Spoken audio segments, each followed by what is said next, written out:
नमस्कार मित्रांनो, एक व्हिडिओ तुम्हाला दाखवणार आहे आणि जो मी दाखवणारा व्हिडिओ तो फार महत्त्वपूर्ण आहे आणि त्यासाठी मी जो बोलतो आहे ना तो व्हिडिओ गौण माना. परवा दिनांक 21/8/26 रोजी राष्ट्रीय ज्येष्ठ नागरिक दिनानिमित्त कृतिशील निवृत्त अधिकारी कर्मचारी संघटना सातारा जिल्हा शाखेतर्फे एक कार्यक्रम झाला. त्या कार्यक्रमात प्रमुख पाहुणे म्हणून मला ज्येष्ठासाठी जीवनात हसण्याचे महत्त्व या विषयावर आधारित असं बोलण्यासाठी एक अर्धा तास बोलण्यासाठी मला प्रमुख पाहुणे म्हणून त्यांनी बोलवलं होतं. माझे शिक्षण क्षेत्रातील सहकारी किंवा माझे स्टाफ मेंबर म्हणा, सहकारी म्हणा, हे माझे मित्र महिपती राजपुरे यांच्या विनंतीवरून मी त्या कार्यक्रमाला गेलो.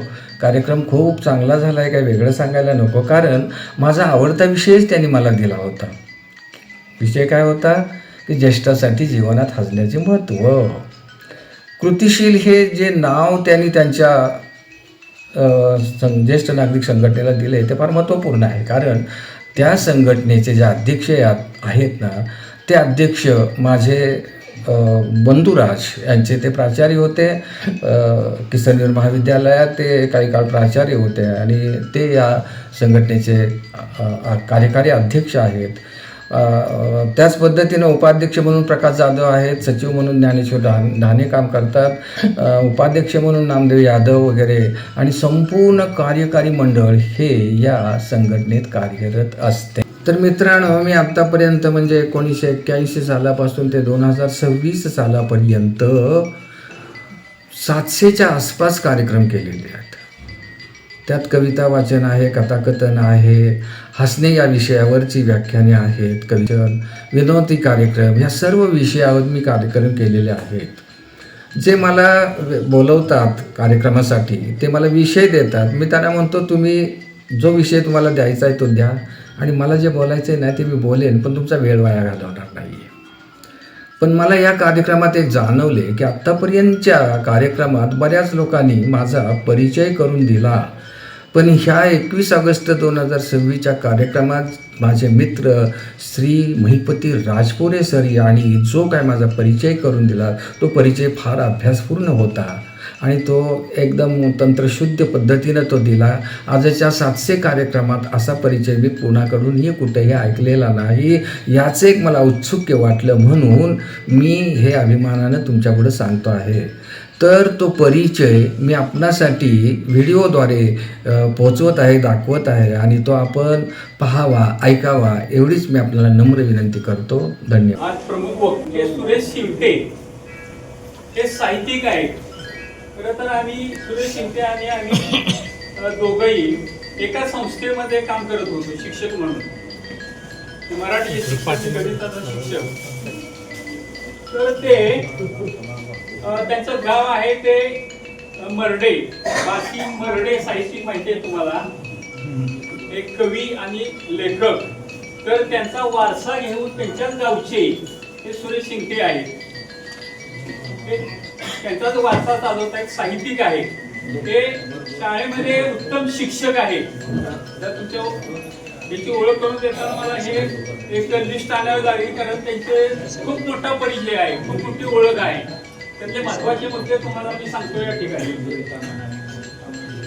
MA BEd आहेत, मराठीचे उत्तम शिक्षक आहेत.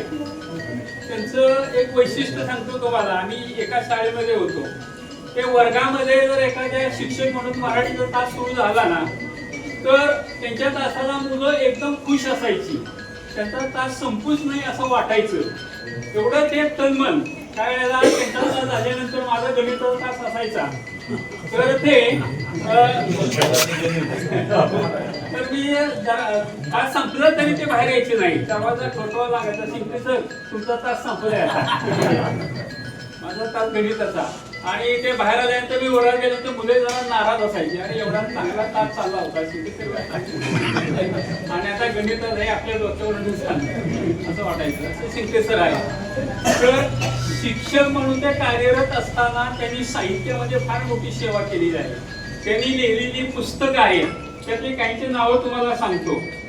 त्यांचे प्रकाशित साहित्यामध्ये कथा संग्रह, पांढरी भाकरी नावाचा कथा संग्रह आहे, डोरलं नावाचा दुसरा एक कथा संग्रह आहे, पौर्णिमा नावाचा एक कथा संग्रह आहे, जखमा नावाचा एक कथा संग्रह आहे, सुनीचा नवरा हा विनोदी कथा संग्रह आहे, शिवाय आठवणीतील विद्यार्थी हे त्यांचे विद्यार्थी होते त्यांच्यावर लिहिलेले पुस्तक आहेत, आठवणीतील विद्यार्थी नावाचा एक कथा संग्रह आहे, ललित लेखामध्ये वाटा अडवाटा हे त्यांचं एक चांगलं पुस्तक आहे, आपण ते वाचलं पाहिजे आहे.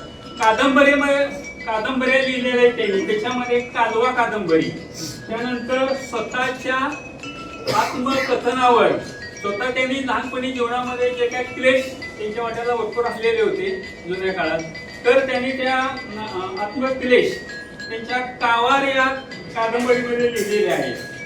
त्यानंतर असा एक सिकंदर नावाची त्यांची कादंबरी आहे, 6 गुंठे जमीन नावाची आणखीन एक कादंबरी आहे. आता त्यांचा जस्ट 75चा कार्यक्रम मोठ्या प्रमाणात पाचोडला साजरा झाला, तर त्यावेळेला त्यांचा ढवळलेले चांदणे नावाचा कवितांचा संग्रह प्रकाशित झाला त्या ठिकाणी. तर कविता लिहिताना ते आपल्या आईच्या नावावर सावित्री कुमार या नावाने ते कविता करत असतात. त्याच्या आईची आठवण त्यांनी अशी कायमस्वरूपात अशा पद्धतीने ठेवलेली आहे. त्यांना मिळालेले मान सन्मान भरपूर आहे. त्याच्यामध्ये सुरुवातीला शिक्षक असताना 1993 मध्ये वाई तालुका आदर्श शिक्षक पुरस्कार, 1994 ला सातारा जिल्हा आदर्श शिक्षक पुरस्कार, त्यानंतर 1979 ला दैनिक प्रतिध्वनी पुरस्कार, नंतर 1998 ला साहित्य संस्कार मंडळ रहमतपूर उत्कृष्ट साहित्य निर्मिती म्हणून त्यांना पुरस्कार मिळालेला आहे. पुन्हा सातारामध्ये लोकमंगल ग्रुप कथाकथन पुरस्कार प्रथम क्रमांक 2001 ला मिळालेला आहे. नंतर 2005 ला दैनिक गुंफन विनोदी कथालेखन पुरस्कार त्यांना मिळालेला आहे. त्यानंतर त्यांचे कावार जी कादंबरी आहे त्याला 2 पुरस्कार मिळाले. त्यातला पहिला आहे नाह आपटे पुरस्कार, दुसरा पुरस्कार आहे तांबट काका पुरस्कार, या कोल्हापूरच्या एका संस्थेचा पुरस्कार आहे.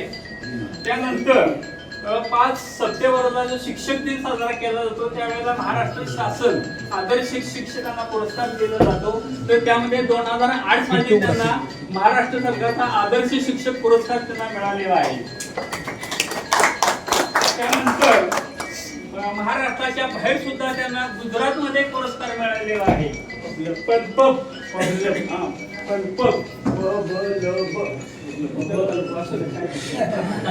तो अहमदाबादचा साहित्य रत्न पुरस्कार त्या ठिकाणी गुजरातमध्ये त्याला अहमदाबादमध्ये मिळालेला आहे. त्यानंतर साहू ज्योती फाउंडेशन व रमाई आंबेडकर संस्थामार्फत मिळणारा राष्ट्रीय भारत भूषण पुरस्कार हा त्यांना 16 नोव्हेंबर 1925 मध्ये भारत भूषण हे पुरस्कार त्यांना मिळालेला आहे.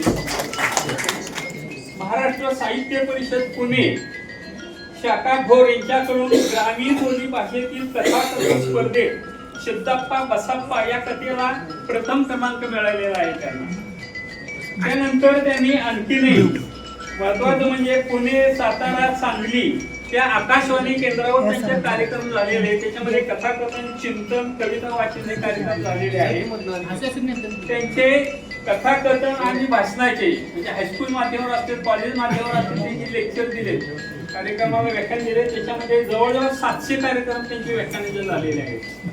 त्यानंतर काव्य वाचनाचे जवळजवळ 30 कार्यक्रम काव्य वाचनाचे झालेले आहेत.